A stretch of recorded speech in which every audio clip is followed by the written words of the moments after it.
پوری دنیا میں امریکہ بدنام ہو رہا ہے. خود امریکی عوام پہلی مرتبہ یہ ہو رہا ہے کہ اپنے پریزیڈنٹ کے خلاف ان کا رد عمل ہے. ان کی پارٹیوں میں پرابلم پیدا ہو گئی ہے, ان کے بجٹ کے ایشوز آ گئے ہیں, پوری دنیا میں توانائی کا ایک بحران پیدا ہو گیا ہے, خلیجی ریاستیں الگ پریشان ہیں.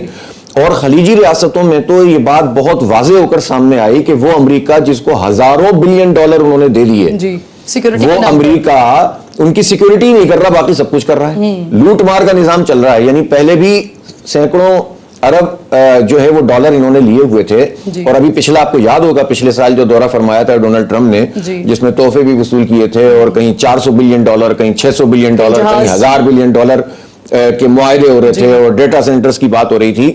اب خلیجی ریاستوں کو پتا چلا کہ یہ تو ساری کی سارے جو اڈے ہیں وہ تو اسرائیل کو پروٹیکٹ کرنے کے لیے ہیں, اور اسرائیل کا ایجنڈا یہ ہے کہ پورے جو ریاستیں ہیں ان کی جو ہے وہ سر نو صف بندی کی جائے, اور اس کا جو گریٹر اسرائیل کا خواب ہے وہ پورا کیا جائے. اس وقت امریکہ ایک یرغمال ریاست ہے. ایک طرف وہ لوگ ہیں کہ جو صہیونی ہیں, زائنسٹ ہیں, اور ان زائنسٹ میں نہ صرف یہ کہ اسرائیل کے یہودی زائنسٹ ہیں بلکہ کرسچن زائنسٹ بھی موجود ہیں جو خود امریکہ میں بڑی تعداد میں ہیں.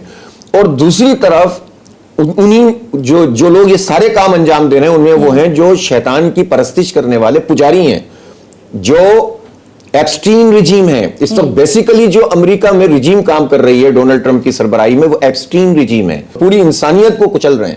تو اس لیے اسرائیل دونوں طرف سے کام کر رہا ہے, ایک طرف جینوسائیڈ کر رہا ہے وہ فلسطین میں, اور دوسری طرف امریکہ کو استعمال کر کے اپنے مقاصد پورے کر رہا ہے.